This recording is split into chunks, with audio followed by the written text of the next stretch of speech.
بسم اللہ الرحمن الرحیم۔ آج ہم نے ایک بہت طویل مشاورت کی ہے پورے پاکستان کے تمام ذمہ داران جو کل اپنے کارکنوں کے ساتھ اور عوام کے ساتھ اور نوجوانوں کے ساتھ مل کر احتجاج کرتے رہے،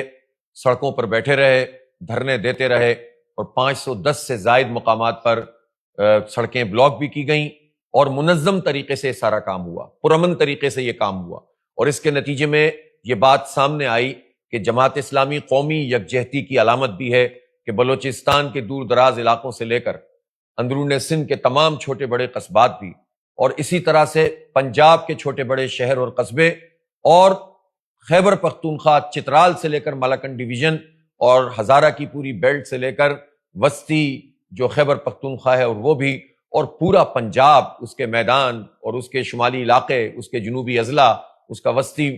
پورا کا پورے اضلاع، یہ سب کے سب ایک لڑی میں پرو دیے گئے۔ سب احتجاج کر رہے تھے، سب یہ نعرہ لگا رہے تھے، سب یہ بات کر رہے تھے کہ ہمیں یہ لیوی کا بھتہ پیٹرولیم مصنوعات پہ قبول نہیں ہے، پیٹرول کی یہ قیمتیں قبول نہیں ہیں، پیٹرول کی قیمت 225 روپے پہ کی جائے، یہ ہم پر ظلم ہے کہ جو حکمران کر رہے ہیں، اور یہ اپنی عیاشیاں کم نہیں کر رہے، یہ اپنے جہاز نہیں ختم کر رہے، یہ اپنی گاڑیاں چھوٹی نہیں کر رہے، یہ اپنے فری پیٹرول فری بجلی یہ ختم نہیں کر رہے، بلکہ سارا کا سارا طالب علموں سے، بائکیا والوں سے، رائڈر سے، ان ڈرائیو والوں سے، فوڈ سپلائی کرنے والوں سے، اور اسی طرح مزدوروں اور کسانوں سے جن کی آمدنی ٹیکسیبل نہیں ہے، جن کی کوئی آمدنی نہیں ہے، طالب علموں کی، نوجوانوں کی، ان سے یہ سارا کا سارا ٹیکس وصول کیا جا رہا ہے جو قابل قبول نہیں ہے۔ اس لیے پورا پاکستان ایک آواز بن گیا اور اس نے ہماری اس جدوجہد کو ایک نیا رخ دیا ہے۔ ہم نے یہ مشاورت میں فیصلہ کیا کہ 14 اگست کی جتنی سرگرمیاں ہیں اس میں پوری جماعت اسلامی اور اس کے یوتھ، خواتین ونگ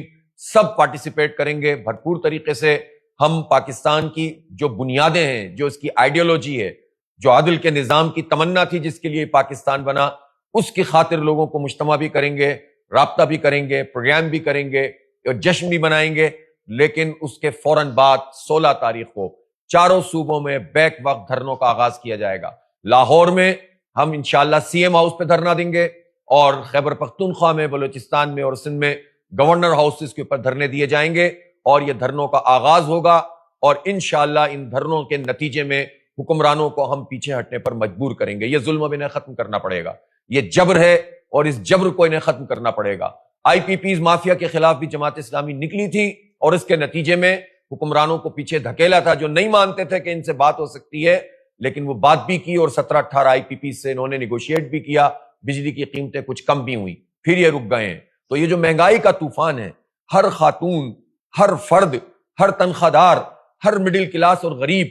یہ سب پریشان ہیں کہ جس مہنگائی کی آگ میں ہمیں یہ جلا رہے ہیں، اب یہ سلسلہ مزید نہیں چلے گا، ہمیں ہمارا حق دینا پڑے گا۔ اس کے لیے انشاءاللہ ہم نکلیں گے۔ تو ہماری اس وسیع ترین مشاورت کے بعد ہم نے فیصلہ کیا کہ اب ہم 16 اگست کو چاروں صوبوں میں بیک وقت دھرنوں کا آغاز کریں گے۔ اس موقع پر جو مشاورت میں ہماری گفتگو ہوئی ہے، اس میں ایک اہم بات یہ ہے کہ جو ڈیولپمنٹ ہمارے خطے میں ہوئی ہے، جس میں پاکستان، سعودی عربیہ اور ترکی نے ایک دفاعی معاہدہ کیا ہے، ہم اس دفاعی معاہدے کو ویلکم کرتے ہیں، اس لیے کہ جتنے بھی اسلامی ممالک مل کر آپس میں جڑتے چلے جائیں گے تو اس کے نتیجے میں ایک اچھا بلاک تشکیل پائے گا، اور ہم غیروں پر جو ہمارا انحصار ہے، ہمارے دشمنوں پر جو بدقسمتی سے ہمارا انحصار ہو گیا تھا، وہ بھی ختم ہوگا۔ اب اگلا مرحلہ یہ ہے کہ اس دفاعی معاہدے میں ایران بھی شامل ہو،